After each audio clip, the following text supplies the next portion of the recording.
Jack London, Love of Life, Part 6. Another night, and in the morning, being more rational, he untied the leather string that fastened the squat moose-hide sack. From its open mouth poured a yellow stream of coarse gold dust and nuggets. He roughly divided the gold in halves,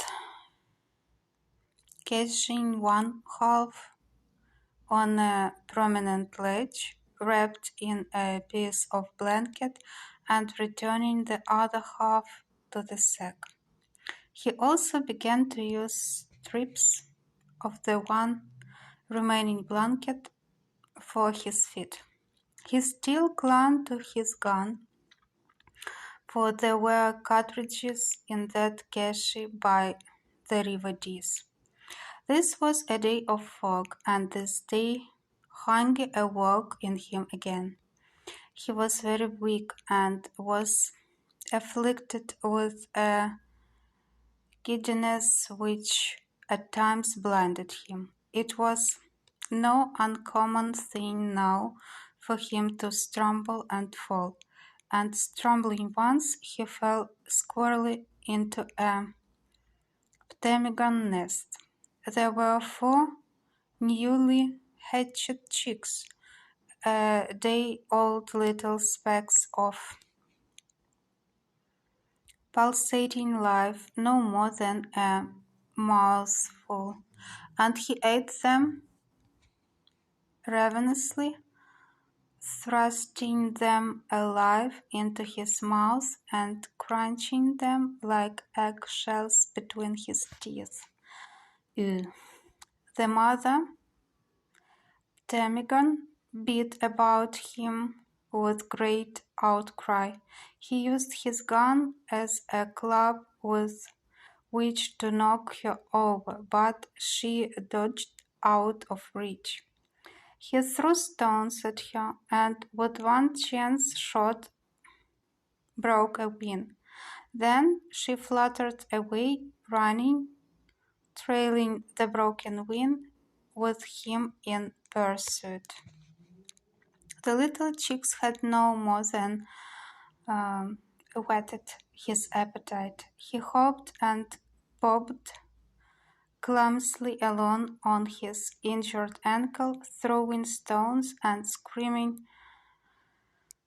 hoarsely at times, at other times hopping and bobbing silently along, picking himself up grimly and patiently when he fell, or rubbing his eyes with his hand when the giddiness threatened to overpower him. The chase led him across swampy ground in the bottom of the valley, and he came upon footprints in the soggy moss. They were not his own. He could see that.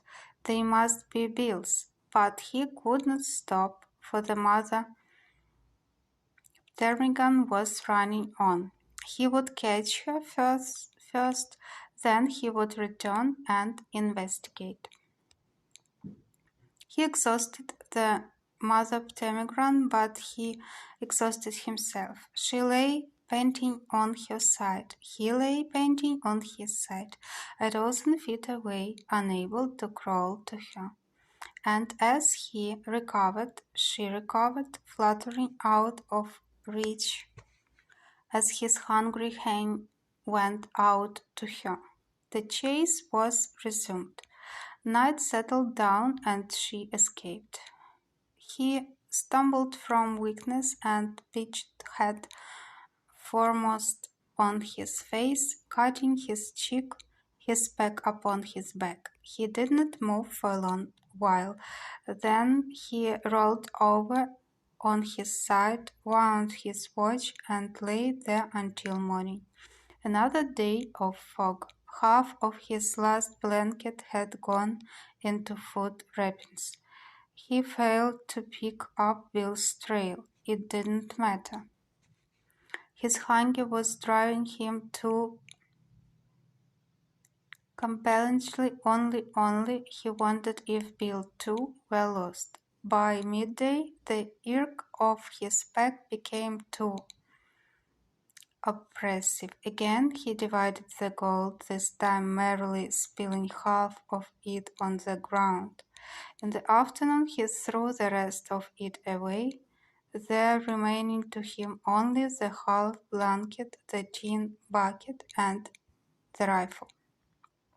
An hallucination began to trouble him. He felt confident that one cartridge remained to him. It was in the chamber of the rifle, and he had overlooked it. On the other hand, he knew all the time that the chamber was empty, but the hallucination persisted.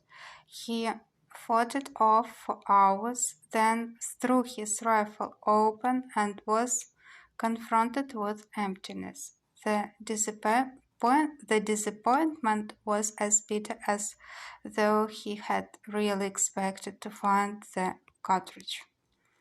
He plodded on for half an hour when the hallucination arose again. Again he fought it, and still it persisted, till for very relief he opened his rifle to unconvince himself. At times his mind wandered further afield, and he plodded on, a mere automaton. Strange concerts and whimsy cellities gnawing at his brain like worms. But these excursions out of the real were of brief duration. Forever the pangs of the hunger bite called him back. He was jerked back abruptly once from such an excursion by a sight that caused him nearly to faint. He reeled and swayed, tottering like a drunken man to keep from falling. Before him stood a horse. A horse. He could not believe his eyes. A thick mist was in them, intershot with sparkling points of light. He rubbed his eyes severely to clear his vision and beheld not a horse, but a great brown bear. The animal was studying him with bellicose curiosity. The man had brought his gun halfway to his shoulder before he realized. He lowered it and drew his hunting knife from its beaded sheath at his hip.